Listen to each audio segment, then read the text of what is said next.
আসসালামু আলাইকুম ভিউয়ার্স। আজকে আমরা আলোচনা করব ইসরায়েলের ইতিহাস ঐতিহ্য নিয়ে। তো ইসরায়েল এমন একটি দেশ বন্ধুরা, যেটা আরবি শব্দ দাওলাত, পশ্চিম এশিয়ার মধ্যপ্রাচ্যের একটি গুরুত্বপূর্ণ রাষ্ট্র। এর নাম হচ্ছে ইসরায়েল। বন্ধুরা, ধৈর্য ধরে আমাদের সঙ্গেই থাকুন। আজকে ইসরায়েল সম্পর্কে আমরা অনেক কিছু শিখব। তো যেটা বলছিলাম, ইসরায়েল মেদিনাত, ইসরায়েল আরবি দাওলাত বা ইসরায়েল পশ্চিম এশিয়ার মধ্যপ্রাচ্যের একটি গুরুত্বপূর্ণ রাষ্ট্র। ভূমধ্য সাগরের পূর্ব প্রান্তে এবং লোহিত সাগরের উত্তর তীরে অবস্থিত এই দেশটির উত্তরে লেবানন, উত্তর পূর্বে সিরিয়া, পূর্বে ও দক্ষিণ পূর্বে জর্ডান, দক্ষিণ পশ্চিমে মিশর এবং পশ্চিমে ভূমধ্য সাগর ও ফিলিস্তিনের গাজা ভূখণ্ড অবস্থিত। ম্যাপে দেখুন বন্ধুরা, দেখা যাচ্ছে ইসরায়েলের ভৌগোলিক বৈশিষ্ট্য অত্যন্ত বৈচিত্র্যপূর্ণ। বন্ধুরা, আমরা ইসরায়েলের পতাকা দেখছি, ইসরায়েলের পতাকা উঠছে। এবার আমরা একটা শহর দেখছি, জেরুজালেম।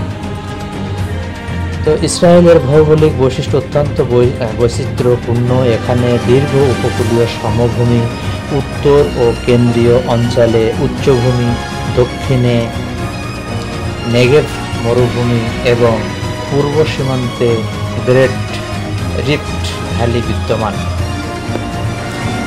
জেরুজালেমকে ইসরায়েল তার রাজধানী ঘোষণা করলেও এর এই মর্যাদা আন্তর্জাতিকভাবে পুরোপুরি স্বীকৃত নয়। তেল আবিব দেশটির অর্থনৈতিক ও প্রযুক্তিগত প্রাণকেন্দ্র এবং বৃহত্তম মহানগর এলাকা। এছাড়া হাইফা ও বেয়েরশেভা আরও দুটি বৃহৎ মহানগর হিসেবে পরিচিত। আমরা বন্ধুরা ইসরায়েলের সংক্ষিপ্ত ইতিহাস ও জাতিগত বিকাশ সম্পর্কে একটু আলোচনা করব। আপনারা ধৈর্য ধরে আমাদের সঙ্গেই থাকুন, ইসরায়েল সম্পর্কে অনেক কিছুই জানতে পারবেন। পূর্ব ভূমধ্য সাগরীয় অঞ্চলের দক্ষিণের এই এলাকাটি, যা কেনান, ফিলিস্তিন বা পবিত্র ভূমি নামেও পরিচিত, প্রাচীনকাল থেকে মানব সভ্যতার বিকাশে গুরুত্বপূর্ণ ভূমিকা রেখে চলেছে। প্রাগৈতিহাসিক কাল থেকে এটি প্রাচীন মানুষের আফ্রিকা থেকে বিশ্বব্যাপী ছড়িয়ে পড়ার সাক্ষী। আনুমানিক 10,000 খ্রিস্টপূর্বাব্দে এখানে নটিফীয় সংস্কৃতির উদ্ভব ঘটে এবং প্রায় 2000 খ্রিস্টপূর্বাব্দে কানানীয় সভ্যতার উত্থানের মাধ্যমে ব্রোঞ্জ যুগে প্রবেশ করে। ব্রোঞ্জ যুগের শেষে মিশর এই অঞ্চল নিয়ন্ত্রণ করতে শুরু করে। লৌহ যুগে ইসরায়েল এবং জিহুদা রাষ্ট্রের প্রতিষ্ঠার মাধ্যমে ইহুদি ও সমরীয় জাতির উদ্ভব হয় এবং ইব্রাহিমীয় ধর্মগুলোর বিকাশ ঘটে। ইহুদি ধর্ম, সমরীয় ধর্ম, খ্রিস্ট ধর্ম, ইসলাম, দ্রুজ এবং বাহাই ধর্ম সহ আরও অনেক ধর্মের উৎপত্তি স্থল এই ভূমি। ইতিহাসের বিভিন্ন সময়ে আসিরীয়, ব্যাবিলনীয়, হাকমানেশি, টলেমি, সেলেউসিড, রোমান, বাইজেন্টাইন, আরব, ক্রুসেড, মঙ্গল এবং মামলুক সাম্রাজ্যের অধীনে ছিল এই অঞ্চল। অবশেষে 16শ শতাব্দীতে অটোমান সাম্রাজ্যের অধীনে আসে এবং 20 শতাব্দী পর্যন্ত তাদের অংশই ছিল। 19 শতকের শেষ ভাগে ইহুদি জাতীয়তাবাদ আন্দোলন, যা জায়নবাদ নামে পরিচিত, ইহুদি বিদ্বেষের প্রতিক্রিয়ায় গতি লাভ করে এবং আলিয়াহ ইহুদিদের ইসরায়েলের প্রতিশ্রুত ভূমিতে ফিরে আসা এটা বৃদ্ধি পায়। তো বন্ধুরা, ইসরায়েলের প্রতিষ্ঠা এবং সংঘাত কিভাবে উৎপত্তি হলো সেটাও আমরা একটু আলোচনা করব।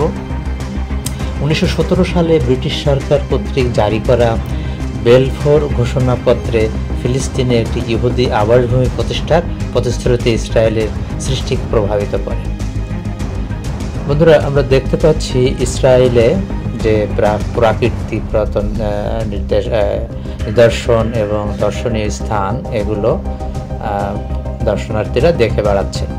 তো আমরা ইসরায়েলের ইতিহাস সম্পর্কে জানছি, ইতিহাস সম্পর্কে আরও জানবো। বন্ধুরা, আমাদের সঙ্গেই থাকুন।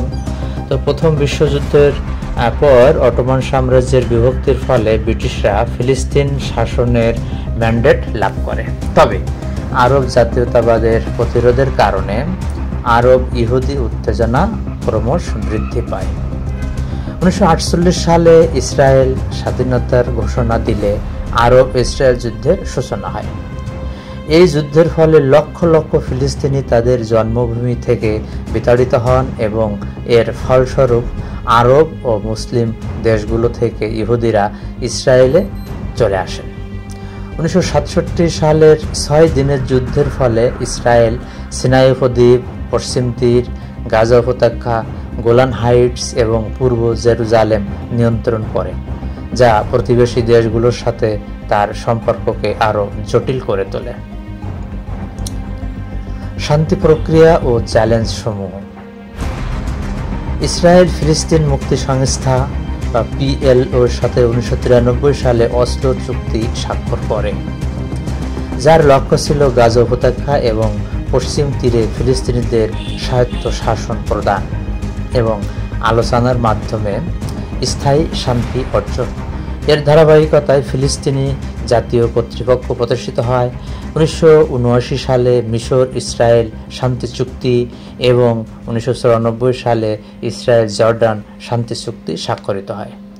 তা সত্ত্বেও এই সংঘাত ইসরায়েলি এবং আন্তর্জাতিক রাজনৈতিক, সামাজিক ও অর্থনৈতিক জীবনে একটি বড় ভূমিকা পালন করে আসছে। ইসরায়েল তার বৈচিত্র্যময় জনসংখ্যাকে একীভূত করার ক্ষেত্রে বিভিন্ন চ্যালেঞ্জের মুখোমুখি হয়, যার মধ্যে আশকেনাজিম ও সেফারদিম ইহুদিদের মধ্যে উত্তেজনা, ধর্মীয় প্রভাবের সমস্যা এবং আরব নাগরিক ও অন্যান্য সংখ্যালঘু গোষ্ঠীর অধিকার ও একীভূতকরণের বিষয়গুলো উল্লেখযোগ্য। ইসরায়েলের সরকার ও অর্থনীতি। ইসরায়েল একটি এককেন্দ্রিক সংসদীয় সাংবিধানিক প্রজাতন্ত্র। বর্তমান রাষ্ট্রপতি আইজাক হারজোগ এবং প্রধানমন্ত্রী বেঞ্জামিন নেতানিয়াহু। অর্থনৈতিকভাবে ইসরায়েল একটি অত্যন্ত উন্নত শিল্প প্রধান রাষ্ট্র এবং স্থূল অভ্যন্তরীণ উৎপাদনের বা জিডিপি হিসেবে এটি বিশ্বের 34তম বৃহত্তম অর্থনীতি।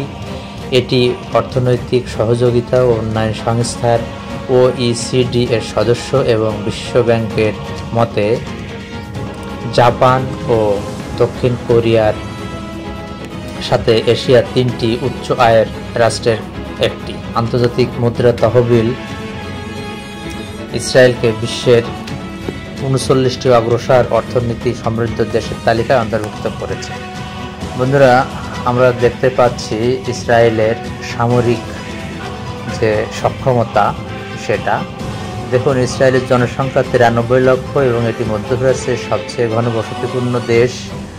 এলাকার প্রায় 425 জন অধিবাসী প্রতি বর্গ কিলোমিটারে বাস করে। মোট জনসংখ্যা প্রায় 67 লক্ষ ইহুদি এবং 19 লক্ষ আরব জাতিভুক্ত, যাদের সংখ্যাগরিষ্ঠই মুসলমান। এটি বিশ্বের একমাত্র ইহুদি সংখ্যাগরিষ্ঠ রাষ্ট্র। ইসরায়েলের কাছে ব্যাপকভাবে পারমাণবিক অস্ত্র রয়েছে বলে ধারণা করা হয়।